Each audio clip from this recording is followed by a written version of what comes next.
ಅಂಬೇಡ್ಕರ್ ಏನೋ ಮಾತು ಹೇಳ್ತಾರೆ, ದ ಪಾರ್ಟಿಷನ್ ಆರ್ ಪಾಕಿಸ್ತಾನ್ ಅಂತ ಪುಸ್ತಕ ಬರ್ತಾರೆ. ನೀವೆಲ್ಲ ಯೂಟ್ಯೂಬ್ದಾಗ ಅದು ಹೋಗಿ ನೋಡ್ರಿ. ಬಾಬಾ ಸಾಹೇಬ್ ಅಂಬೇಡ್ಕರ್ ಅವ್ರು ಏನು ಹೇಳ್ತಾರೆ ಗೊತ್ತಿತ್ತನು? ಮೊನ್ನೆ ಗಣಪತಿ ಒಳಗೆ ಕಲ್ಲು ಹೋಗೋದ್ರಲ್ಲ ಈ ಮಕ್ಕಳು ಮದ್ದೂರ್ನಾಗ, ಅವಾಗ ಏನು ಹೇಳಿದ್ರು ಅಂಬೇಡ್ಕರ್ ಅವ್ರು ಗೊತ್ತಾ? ಭಾರತವನ್ನ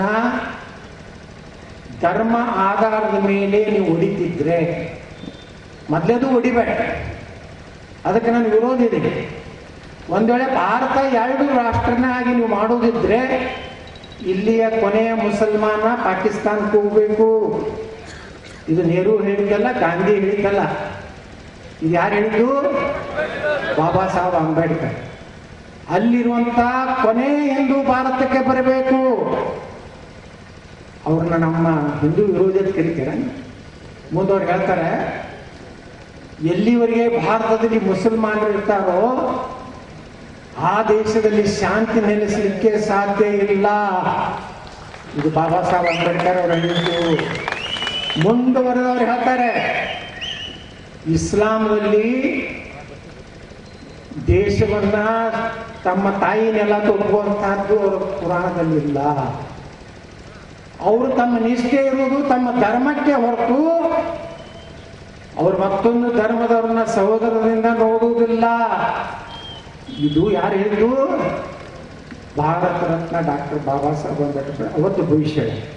ಇವತ್ತು ಏನಾಗಲಿಕ್ಕೆ ನಿನ್ನೆ ರಂಜಾನ್ ಆಯ್ತು. ಅವ್ರು ಇಡೀ ಹಿಂದೂಸ್ತಾನದ ಎಲ್ಲರೂ ಒಂದ್ ಕಡೆ ಕಲ್ಲು ಹೊಡೆದಿವಲ್ಲ ನಾವು. ಒಂದ್ ಕಡೆ ನಾವು ಅರ್ಜಿ ಮಾಡಿ ಹಿಂದೂಗಳು, ಮತ್ತೆ ಈ ಮಕ್ಕಳಿಗೆ ಗಣಪತಿ ಬಂದ್ರೆ ಯಾಕೆ ಬ್ಯಾನೆ ಆಗ್ತದೆ? ನಾವು ಗಂಟಿ ಹೊಡೆದ್ರೆ ಬ್ಯಾನೆ ಆಗ್ತದೆ? ಇಷ್ಟು ಅಂಬೇಡ್ಕರ್ ಅವ್ರನ್ನ ಯಾಕೆ ಸ್ಮರಣೆ ಮಾಡ್ಕೋಬೇಕಂದ್ರೆ ಅವತ್ತೇ ಗಾಂಧಿ, ನೆಹರು, ಸರ್ದಾರ್ ವಲ್ಲಭಭಾಯ್ ಪಟೇಲ್ ಒಂದು ಭಾಷಣದಾಗ ಹೇಳಿದ್ದಾರೆ, ಭಾರತ ಪಾಕಿಸ್ತಾನ ಬೇರೆ ಬೇಕಂದಾಗ ಇಡೀ ಭಾರತದಲ್ಲಿ ಮುಸಲ್ಮಾನರು ನಾವೆಲ್ಲ ಪಾಕಿಸ್ತಾನಕ್ಕೆ ಹೋಗ್ತೀವಿ. ಈ ಆಕಳ ಗೋಮೂತ್ರ ಕುಡಿಯೋರ ಜೋಡ, ಆಕಳ ಪೂಜಾ ಮಾಡೋರ ಜೋಡ ನಾವು ಇರ್ಲಾಕ್ ಸಾಧ್ಯ ಇಲ್ಲ ಅಂತ ಹೇಳಿ ಇಡೀ ಭಾರತದಲ್ಲಿ ಮುಸಲ್ಮಾನರು ಪಾಕಿಸ್ತಾನ ಬಿಡಿದ್ರು. ಆದರೆ ಪಾಕಿಸ್ತಾನ ಕೊಡೋದು ಗಟ್ಟಿ ಆಯ್ತು, ಮೊಹಮ್ಮದ್ ಅಲಿ ಜಿನ್ನಾ ನೇತೃತ್ವದಲ್ಲಿ ಕೊಡೋದು ಅಂತೇಳಿ ಬಾರ್ಡರ್ ಎಲ್ಲ ಫಿಕ್ಸ್ ಆದ್ಮೇಲೆ ಅದೇ ಮುಸಲ್ಮಾನರು ಇಲ್ಲ, ನಾವು ಇಲ್ಲೇ ಇರ್ತೀವಿ, ಅಣ್ಣತಮ್ಮರಂಗೆ ಇರ್ತೀವಿ, ನಾವು ಭಾರತವನ್ನು ಬಿಟ್ಟು ಹೋಗುದಿಲ್ಲ ಅಂತ ಹೊಸ ನಾಟಕ ಚಾಲು ಮಾಡಿದ್ರು. ಇದ್ಯಾವ ನಾಟಕ ಅಂತ ಕೇಳಿದವ್ರು ಯಾರು? ವಲ್ಲಭಭಾಯ್ ಪಟೇಲ್. ಈ ಇತಿಹಾಸ ನಮ್ಗೇನು ಗೊತ್ತಿರ್ಲಿಲ್ಲ. ನಮ್ಗೆ ಒಳ್ಳೆ ಮಿಳ್ಳಿ ಅವನೇ ಚರಕ ತಾನು ತಿರುಗಿಸಿದ. ಈ ನೆಹರೂಗ ವೀರ್ ಸಾವರ್ಕರ್ಗೆ ಎಂತ ಶಿಕ್ಷೆ ಕೊಟ್ಟರು, ಭಗತ್ ಸಿಂಗ್ಗೆ ಎಂತ ಶಿಕ್ಷೆ ಕೊಟ್ಟರು, ರಾಜಗುರು ಅವ್ರಿಗೆ ಎಂತ ಶಿಕ್ಷೆ ಕೊಟ್ಟರು, ಚಂದ್ರಶೇಖರ್ ಆಜಾದ್ ಒಂದು ಗಿಡದ ಕೆಳಗೆ ಮಕ್ಕೊಂಡಿದ್ದ ಓಟ್ ಬ್ರಿಟಿಷರು ಗುಂಡು ಹಾಕೊಂಡ್ರು. ಎಷ್ಟು ಮಂದಿ ಗುಂಡು ಹಾಕೊಂಡಿದ್ದಾರೆ? ಅವ್ರು ಯಾರು ಇತಿಹಾಸದಲ್ಲಿ ದಾಖಲೆಗಳ ಬಂಧುಗಳಾಗಿ ಮದ್ದೂರಿನಲ್ಲಿ ಗುಂಡು ಹಾಕೊಂಡಿದ್ದಾರೆ. ಇಡೀ ದೇಶದ ಮೂಲೆ ಮೂಲೆಯಲ್ಲಿ ಜನ ಅಷ್ಟು ರೀತಿಯಿಂದ ಸ್ವಾತಂತ್ರ್ಯಕ್ಕಾಗಿ ಹೋರಾಟ ಮಾಡಿದ್ರು. ಅದಕ್ಕೆ ನಮ್ಗೆ ಸ್ವಾತಂತ್ರ್ಯ ಸಿಕ್ಕಿದೆ. ಇವತ್ತೇನಾಗ್ಲಕ್ಕತ್ತದ ನಮ್ಮ ದೇಶದಲ್ಲಿ? ನಮ್ಮ ರಾಜ್ಯದ ಬಜೆಟ್ ನೋಡಿಬಿಟ್ರೆ, ಮನಿ ಬಜೆಟ್ ನೋಡಿದ್ರೆ ಎಲ್ಲ ಸಾಗರಿಗೆ.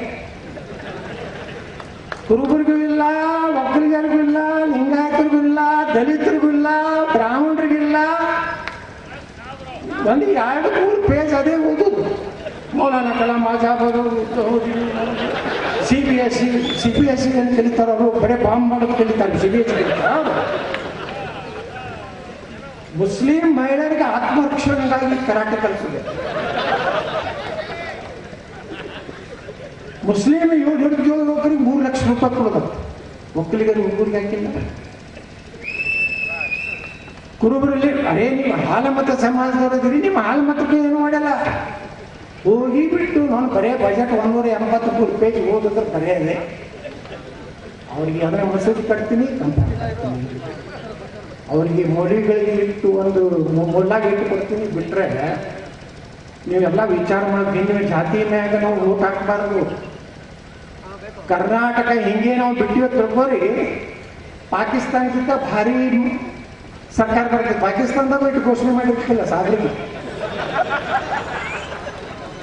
ಅಲ್ಲಿ ಅಂದ್ರೆ ಹಿಂದೂಗಳ ಪರಿಸ್ಥಿತಿ ಬಗಲಾದಾಗ ನೋಡ್ಲಕತ್ತೀರಿ. ಸಜೀವ ದಹನ ಮಾಡ್ಲಾಕತ್ತಾರ. ಕೇರಳದಾಗ ಏನಾಗ್ಲಾಕತ್ತದ, ಕೇರಳ ಫೈಲ್ ನೋಡ್ತಿರ್ಬೇಕು, ಕಾಶ್ಮೀರ ಫೈಲ್ ಅದು ಮದ್ದೂರ್ಗೆ ಬರೋದಿಲ್ಲ ಅಂತ ತಿಳ್ಕೊಬೇಡ್ರಿ. ಇಲ್ಲಿ ಭಾಳ ಆದ್ರೆ ಮದ್ದೂರ್ನಾಗ ಒಂದು 7-8% ಅದಾರ, ಸುಮ್ಮ ಅದಾರ. 35-40 ಆದ್ರೆ ದಾವಣಗೆರೆಗೆ ಹೆಂಗೆ ಟಿಕೆಟ್ ಬೀಳಕತ್ತ ನೋಡಿದ್ರಲ್ಲ. ಮುಂದೆ ಮದ್ದೂರ್ನು ಬೇಡ್ತಾರೆ 30% ಆದ್ಮೇಲೆ ಆ ಗೌಡನು ಬರೋದಿಲ್ಲ, ಈ ಗೌಡನು ಬರೋದಿಲ್ಲ. ಎಲ್ಲ ನಾವು ಅವ್ರ ಮನ್ಯಾಗ ಚಾ ಕುಡ್ಲಾಕಿರ್ಬೇಕಾಗ್ತದೆ. ನಾ ಹೇಳಿನ ಮನೆ ನಾವು ಹಿಂಗೆ ಕೂಗ್ತೀವಿ, ಹಿಂದೂಗಳು ಒಂದಾಗದೇ ಇದ್ರೆ ಬರೀ ನಮ್ಮ ಗುರುಗಳು ಪುರುಷ ಹಿಂದಿನ ಗುರುಗಳು ಕಾಣಿಸ್ತೈತೆ. ಅದೇನೋ ಒಂದು ಸ್ಟೇಟ್ಮೆಂಟ್ ಕೊಟ್ಟಿದ್ದಕ್ಕೆ ಎಷ್ಟು ಮಂದಿ ಅವರಿಗೆ ಹೋದಲ್ರಿ, ಎಷ್ಟು ಮಂದಿ ಅವ್ರ ಮ್ಯಾಗ ಇದು ಮಾಡ ವಿಚಾರ ಮಾಡಿ ನೀವು ಅವ್ರದ್ದಂದ್ರೆ ಅಟ್ಯಾಕ್ ಮೈ ಬ್ರದರ್ಸ್ ಅತ್ತ. ಇನ್ನು ನೋಡ ನಾವೇನು ನಾವು ಬ್ರದರ್ಸ್ ಅನ್ನೋದ್ರಿ. ಯಾವ ರೀತಿ ನಾವು ಹೋಗ್ರಿ ಅಂದ್ರೆ ಹಿಂದೂಗಳ ಓಟನಾಗ ಏನು ಶಕ್ತಿನೇ ಇಲ್ವಾ? 70,000 ಅದಾರ ದಾವಣಗೆರೆ ಕೂಡ ಹೋಗ್ತಾರ. ನಾನು ಬಿಜಾಪುರ್ನಾಗ ಎಷ್ಟಾದಾರ ಗೊತ್ತೈತೆ ನಿಮ್ಗೆ? 2,80,000 ಓಟ್ನಾಗ 1,26,000 ಓಟ್ ಅದಾವ. ಅದನ್ನ ಆಚೆ ಬರ್ತೀನಿ 7,000. ನಾವು ಓಟೇ ಬಿಡೋದಿಲ್ಲ. ನಾ ಹೇಳ್ಬಿಟ್ಟೆ, ಈ ಓಟು ಆಗ್ಬೇಡ್ರಿ, ಬುರ್ಕಾಗಡ್ಡೆ ಹಿಡ್ಕೊಂಡು ನನ್ನ ಆಫೀಸ್ಗೂ ಬರಬೇಡ. ಓಟೆ ಹಾಕಿದ್ರೆ ನನಗೆ ಎದಕ್ಕೆ ಬರ್ತಾರೆ? ಈಗ ಬಿಜಾಪುರ್ನಾಗ ಎಕಡೆ ಜಿಗಿದಾಡ್ತಾರೆ. ಆದ್ರೆ ಎಲ್ಲ ಹಿಂದೂಗಳು ಒಂದೇ ದಲಿತ, ಹಿಂದುಳಿದವರು, ಲಿಂಗಾಯತರು, ಮರಾಠರು, ಬ್ರಾಹ್ಮಣರು ಎಲ್ಲ ಒಂದು ಕಡೆ. ಹಿಂಗಾಗಿ ನಾನು ಆಚೆ ಬರ್ತೀನಿ, ಹಿಂಗೆ ಮಾತಾಡ್ಕೊತಾ. ನಿರ್ಭೀತ, ನಿಷ್ಪಕ್ಷಪಾತ, ವಿಶ್ವಾಸಾರ್ಹ ಸುದ್ದಿಗಳಿಗೆ ಮತ್ತೊಂದು ಹೆಸರಾಗಿರುವ News18 ಕನ್ನಡ ಈಗ ಆಪ್ನಲ್ಲೂ ಲಭ್ಯವಿದೆ. ದಯವಿಟ್ಟು ಇಲ್ಲಿರುವ QR ಕೋಡ್ ಅನ್ನು ಸ್ಕ್ಯಾನ್ ಮಾಡಿಕೊಂಡು ಆಪ್ ಡೌನ್ಲೋಡ್ ಮಾಡೋದಕ್ಕೆ ಮರಿಬೇಡಿ. ನಿಮ್ಮ ಬೆಂಬಲ ಹೀಗೆ ಸದಾ ನಮ್ಮೊಂದಿಗಿರಲಿ. ಧನ್ಯವಾದ.